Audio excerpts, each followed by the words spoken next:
Welcome back. Today we're working on the roof clip.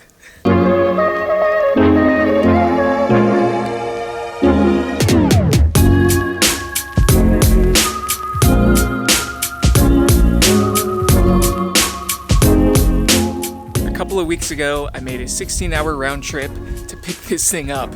It was a mission. It's pretty clean, but the inside is a little bit crustier than I had originally hoped.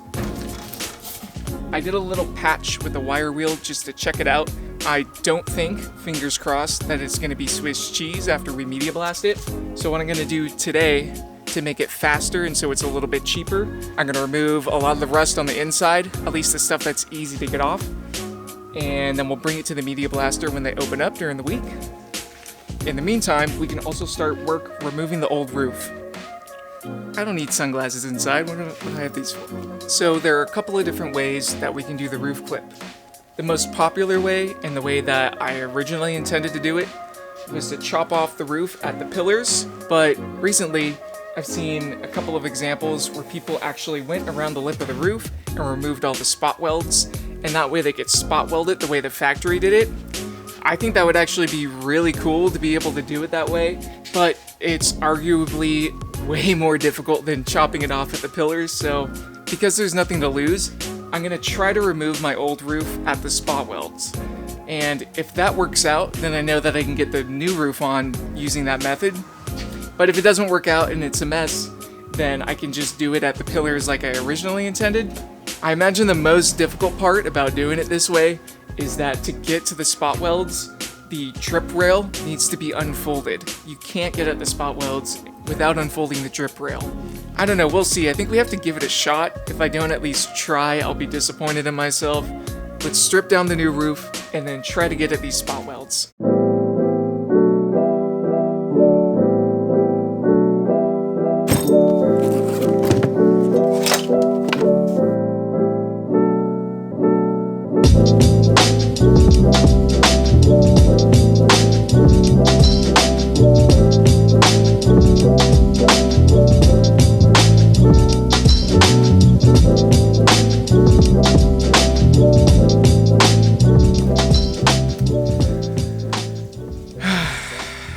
This thing is pretty pitted.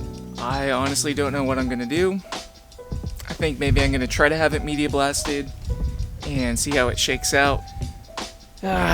Very, very, very frustrating.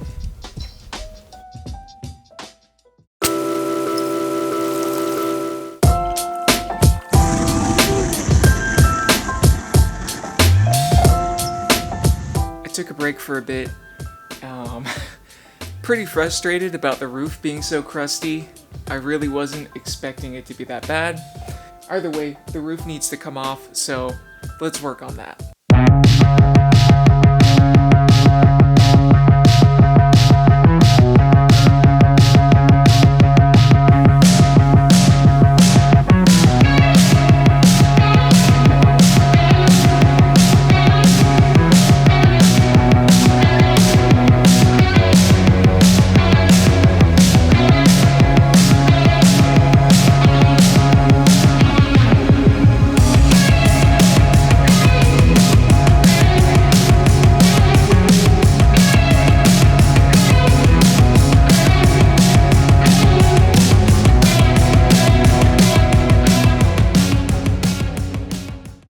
Last night I went around the roof and I unfolded the drip rail. It wasn't as bad as I thought it would be. The hardest part was just getting it started, but once I had it started, it really wasn't that bad. It just took a lot of patience, basically. God, I can't fucking talk right now. I have this cool little tool that a buddy made for me in high school, and honestly, if I didn't have this, it would have been way more difficult to do this. Let me see if I can find it. It's really just a flathead screwdriver that was heated up and bent to be a hook. I think we made it to pull off hubcaps on my old Bug. This made unfolding the drip rail way easier. Honestly, I don't know exactly what I would have done if I hadn't had this, so just a thought. I know there are other ways to do it. This worked for me. It ended up denting the old roof that's going to be removed a little bit, but since I'm not worried about keeping that perfect, it wasn't that big of a deal. Today I want to go around and remove all the spot welds and get this thing ready to remove. Let's get to work.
I just got my other roof brace. When I picked up the roof clip from ISP, they grabbed me a couple braces, but I didn't realize at the time they actually sent me 2 rear braces.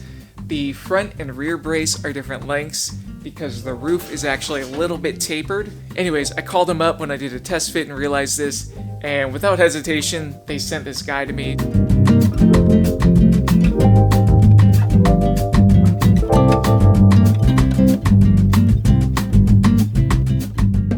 Both the roof braces look good.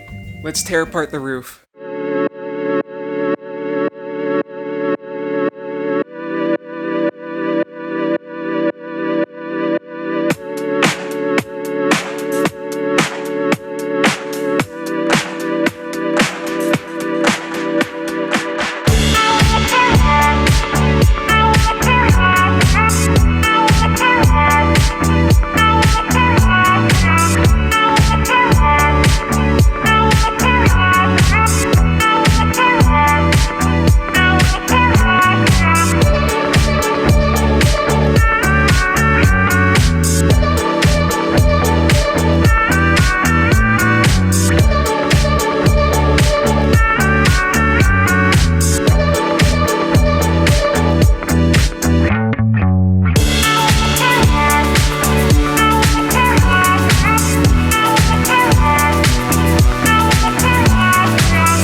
We did it. We got the roof removed, and we did it the hard way by unpeeling the drip rail. I haven't seen anyone else actually do this on a Squareback. It's probably not really a first, but if anyone's seen it done this way on a Squareback, drop a comment.